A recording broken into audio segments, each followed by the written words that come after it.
Bonjour, bienvenue sur cette nouvelle capsule sur l'eau Kangen.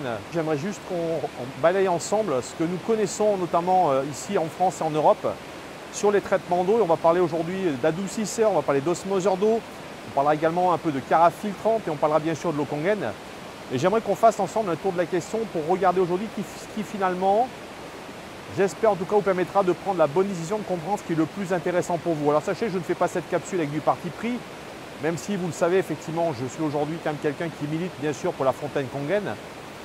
En tout cas, je le dis toujours en début de capsule, sachez que je ne suis pas médecin, je ne ferai pas d'allégation médicale et vous retrouvez toujours ce visuel derrière moi pour vous expliquer que je fais systématiquement cette déclaration en début de capsule pour ne pas avoir de problème avec qui que ce soit aujourd'hui. La deuxième, vous le savez, j'ai une chaîne donc YouTube qui produit toutes les semaines, le mercredi et le dimanche, une vidéo. Abonnez-vous, c'est en bas à droite sur le petit triangle rouge qui apparaît en bas à droite de votre écran. Alors tout de suite, pour peut-être, je dirais, ouvrir le sujet, ce qu'il faut simplement comprendre, c'est qu'en France, sachez-le, on a notamment un pays qui est extrêmement calcaire. Je vais vous mettre ici en pièce jointe la carte, vous allez voir, de ce qu'on appelle le TH, les titres hydrotimétriques de l'eau, donc qui en fin de compte mesure la température et suivant la température, on mesure donc le taux de tartre, donc de calcaire et de magnésium dans l'eau.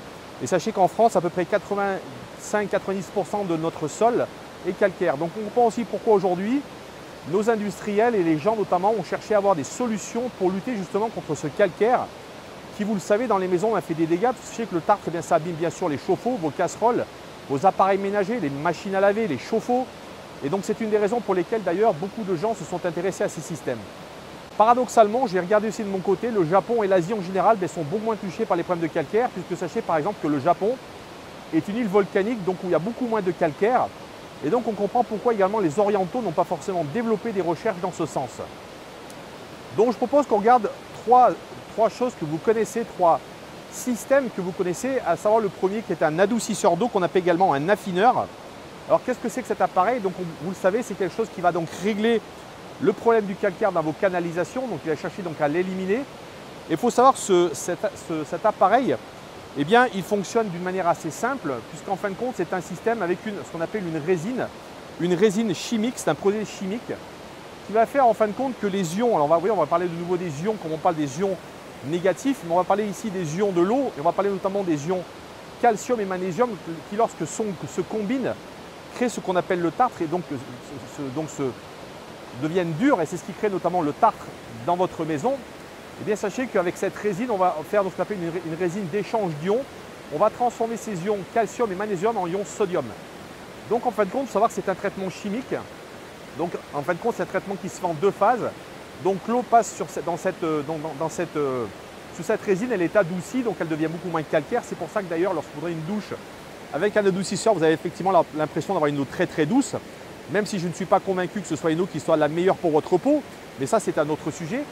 Et de l'autre côté, eh bien, vous avez donc, on crée ce qu'on appelle de la saumure, donc une eau qui a effectivement été déchargée de ce calcaire, de ce tartre, et qui va être donc éliminée de l'appareil par un processus de régénération. Donc vous voyez que c'est très très simple, c'est quelque chose donc, qui va donc avoir avec la dureté de l'eau. Vérifiez auprès de votre commune notamment ce titre hydrotimétrique de l'eau pour connaître notamment la dureté d'eau. Alors maintenant, ce que j'aimerais évoquer avec vous, c'est finalement, est-ce que l'eau adoucie, c'est une eau qui est bonne à boire?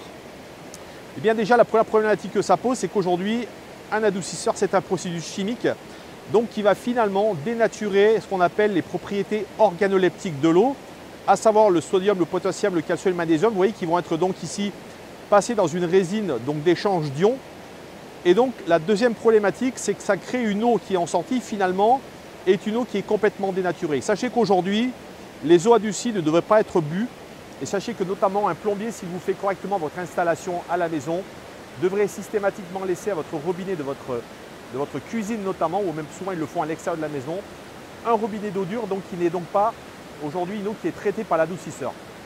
La deuxième problématique, c'est qu'un adoucisseur demande de l'entretien, donc sachez que c'est quelque chose qui va vous coûter beaucoup d'argent en traitement à l'année, puisqu'il va demander donc de l'entretien, qu'un professionnel, un plombier vienne régulièrement inspecter s'il fonctionne bien, notamment si il est bien équilibré au niveau du sel. Sachez que si par exemple vous ne mettez pas du sel dedans régulièrement, eh bien vous pouvez vous retrouver en train de boire une eau qui n'est pas du tout bonne, qui peut être acide et qui peut même potentiellement avoir des microbes. Donc sachez qu'un adoucisseur, c'est quelque chose d'extrêmement problématique si c'est mal entretenu. Et croyez-moi, je suis allé voir sur des forums parce que bien sûr, Je cherche aussi à comprendre les problématiques des gens qui ont ces appareils et beaucoup aujourd'hui témoignent de la difficulté à entretenir ces appareils et notamment à en avoir une compréhension. Notamment, on dit qu'il devrait falloir au moins minimum une fois par mois entretenir ces appareils. Donc vous voyez qu'un adoucisseur, ça crée des problèmes. Le deuxième problème, et moi c'est un des problèmes que je trouve les plus catastrophiques, c'est qu'aujourd'hui, sachez que cette saumure donc, qui est générée par la régénération de cet appareil, déjà demande des grandes quantités d'eau. On dit que ça peut aller jusqu'à 120 litres à 150 litres par semaine. Donc vous allez passer donc, pour simplement nettoyer cette résine pour qu'elle puisse à nouveau adoucir de l'eau. Bien sachez que cette eau, lorsqu'elle est rejetée dans l'environnement, bien tue toute la faune et la flore, puisque c'est une eau qui est de la saumate, de la saumure, donc qui est chargée en sel. Et sachez que la nature, eh bien, elle va mourir simplement sous l'effet de ces rejets d'eau. Pour votre information, sachez qu'en Californie, ça fait une dizaine d'années où on a purement et simplement interdit ces systèmes justement du fait de ces problèmes écologiques qu'on rencontre avec les adoucisseurs. Donc voilà, donc ça c'était l'adoucisseur. Je pense avoir donné une image assez précise. On va dire que la seule qualité d'un adoucisseur, c'est qu'effectivement, eh bien, vos canalisations, vos appareils vont éviter d'être abîmés. Alors, le deuxième système dont vous avez entendu sans doute parler, c'est un osmoseur d'eau. Et sachez que l'osmoseur d'eau, il est venu d'ailleurs tout de suite après l'adoucisseur, puisqu'on a commencé à un moment donné à parler de pollution de l'eau. Et vous savez, aujourd'hui, l'eau, on le sait, est extrêmement polluée. On parle de médicaments, on parle de métaux lourds, on parle de beaucoup de choses. Donc l'osmoseur est devenu finalement quelque chose qu'on a vendu avec l'adoucisseur et je vais vous expliquer en quoi consiste un osmoseur.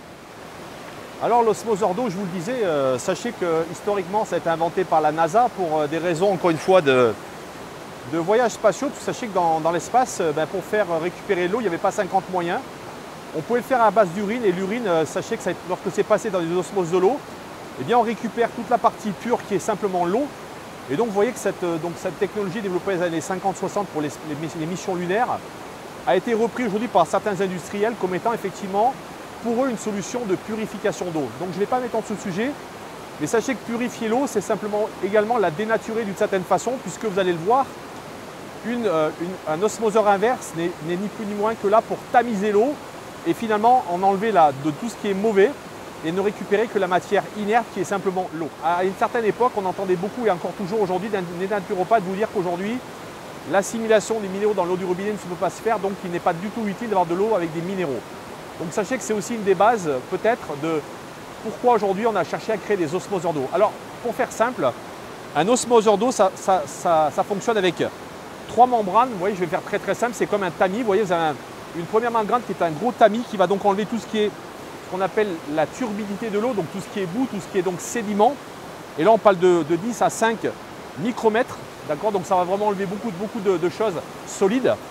En deuxième lieu, vous avez un filtre à charbon actif. Alors sachez que le charbon actif, vous voyez encore une fois, on le retrouve ici parce que, vous voyez, d'ailleurs c'est intéressant de voir que dans un osmoseur il y en a, parce que c'est quelque chose qui a de toute façon vraiment son utilité.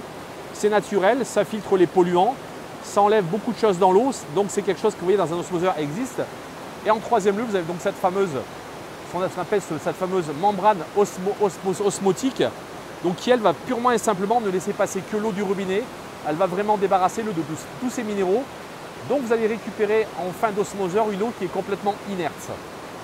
Vous voyez la problématique de ça, c'est qu'aujourd'hui, on nous dit aujourd'hui qu'on peut également dans ces osmoseurs d'eau reminéraliser l'eau, d'accord, donc c'est-à-dire y remettre des minéraux derrière parce que beaucoup se sont rendus compte que quand même le fait de boire de l'eau qui est de l'eau pure, donc de l'eau qu'on pourrait pratiquement considérer comme distillée, eh bien le fait de ne pas avoir de minéraux n'est pas très bon pour notre santé.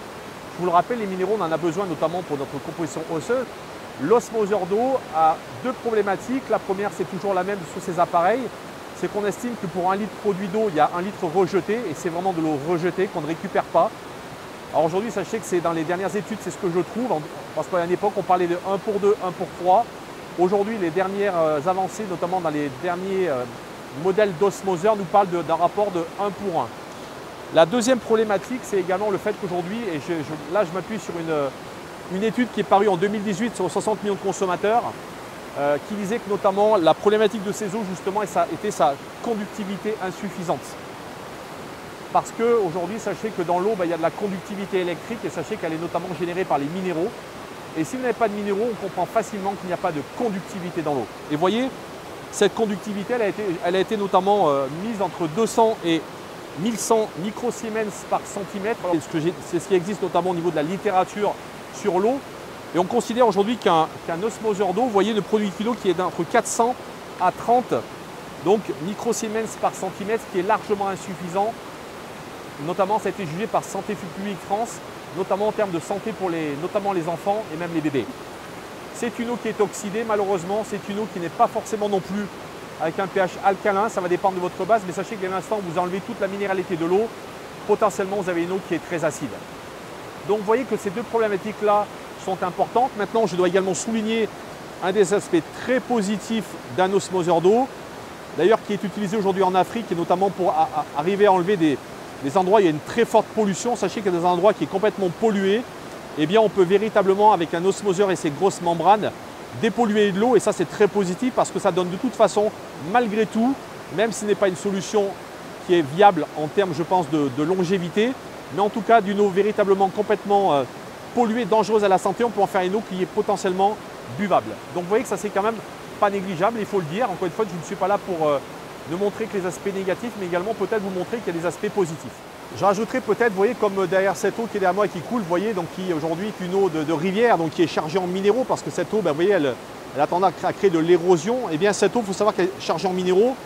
C'est de se dire, est-ce qu'on n'est pas en train de finalement de faire quelque chose qui est contre nature, puisque la nature est chargée naturellement en minéraux. Donc vous voyez, finalement, débarrasser de l'eau de tous ces minéraux, de tous ces polluants et rajouter des minéraux, n'est-ce pas là quelque chose qui est peut-être un peu surprenant et curieux et qui pour moi n'est pas véritablement ce que la nature nous propose, d'autant que, encore une fois, la minéralité de l'eau, elle est très complexe, elle est variable, elle change dans les endroits. Les valeurs en calcium, en potassium, en magnésium ne sont pas les mêmes, donc quelle valeur on va rajouter dans de l'eau osmosée, ça c'est encore quelque chose qui resterait à définir. Donc voilà, en tout cas, et également on pourrait se dire également quelle est la solubilité de ces minéraux rajoutés. Pas évident qu'ils soient solubles comme de l'eau qui va se charger notamment à travers la roche. Donc vous voyez qu'il y a toute une question qu'on peut se poser et que moi je cherche notamment à me poser et à vous faire comprendre, vous qui écoutez cette capsule derrière votre écran. Qui, en même temps que l'osmoseur, les carafes filtrantes, qui finalement ont été élaborées un petit peu de la même manière que les osmoseurs. Et là aussi on rencontre beaucoup de problématiques. D'ailleurs je devrais rajouter que l'osmoseur c'est comme l'adoucisseur. Si c'est mal entretenu, c'est quelque chose qui potentiellement peut devenir très dangereux dans ces filtres. Il y a un fort pouvoir microbien qui se développe et c'est également ce qui est reproché notamment aux carafes, notamment, je ne vais pas citer la marque, mais les carafes filtrantes d'eau, c'est justement le pouvoir très bactérien lorsque l'eau notamment va stagner à l'intérieur et ça c'est véritablement quelque chose dont il faut que vous ayez conscience. Avoir des bactéries dans l'eau, ce n'est absolument pas bon pour votre santé. Alors donc un ioniseur, vous le savez, c'est un système, un appareil donc inventé en Asie par les Japonais. Donc ça a trait donc à l'électrolyse de l'eau, le fait qu'on va aujourd'hui séparer un flux d'eau en deux flux d'eau différents. Je vous le rappelle, le gros avantage d'une électrolyse, c'est que simplement ça reproduit ce qui se passe dans un orage, une forte pluie d'orage, avec donc de l'électricité et de l'eau, donc qui va simplement faire changer et donc permettre surtout de séparer les ions de l'eau. Et je vous le rappelle, à partir de l'eau de votre robinet, donc qui est une eau potable, vous allez obtenir d'un côté de l'eau alcaline, donc qu'on appelle en chimie des OH-, des hydroxyles, qui est donc le calcium, le magnésium, le potassium et le sodium. Et de l'autre côté, dans la partie basse de la chambre, donc sur la petite sortie, de l'eau acide qui s'appelle des H+. Vous allez trouver notamment le soufre, le chlore et entre autres le phosphore. Alors ce qui est très intéressant dans ce système, c'est que nous avons bien sûr un système de filtration avec peut-être le seul bémol qu'on pourrait d'ailleurs donner, et c'est d'ailleurs ce qui est reproché souvent aux ioniseurs. Mais je le dis souvent, les fabricants d'ioniseurs et notamment notre partenaire industriel Enagic n'a jamais prétendu être dans la filtration. Lui, ce qu'il préconise simplement, c'est un filtre en charbon actif à plusieurs étages, principalement 2 étages. Du charbon actif, je l'ai évoqué tout à l'heure, c'est quelque chose de très intéressant pour la filtration, c'est naturel. C'est de la noix de coco compressée, donc c'est sans danger pour votre santé.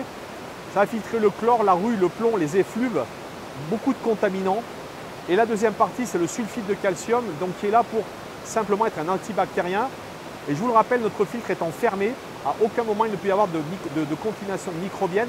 Et ça, c'est très intéressant. Maintenant, sachez que si vous cherchez en termes de filtration quelque chose de plus complet, nous avons à notre disposition un filtre qui s'appelle le Ultra E. Je vous mettrai une description donc, sur la vidéo, qui lui va filtrer donc, de manière beaucoup plus fine.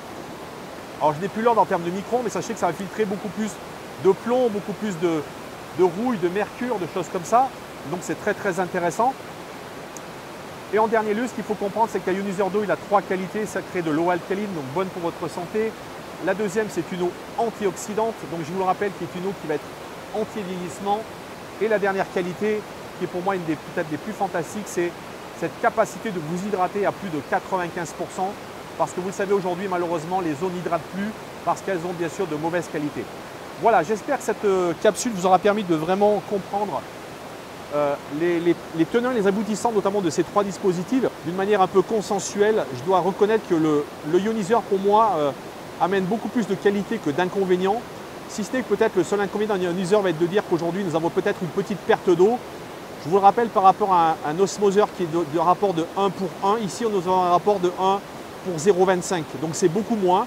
Et sachez qu'en plus de cela, lorsque vous créez donc les deux pH extrêmes qui sont le 2.5 et le 11.5, eh bien sachez que ces deux eaux sont récupérables, donc elles ne sont pas perdues. En termes de consommation électrique, c'est vraiment quelque chose qui est ridicule. En termes de consommation d'eau finale sur votre facture, j'ai les études et je vous les produirai bientôt dans une autre capsule. Vous verrez que c'est quelque chose de vraiment très intéressant. Voilà, écoutez les amis, je vous remercie de m'avoir suivi dans cet endroit qui est vraiment magnifique, qui fait un temps splendide. Je vous dis à très vite, prenez soin de vous, surtout n'oubliez pas de vous hydrater, même si aujourd'hui on est au printemps, il commence à faire chaud et notre corps a besoin d'eau. Je vous dis à très bientôt.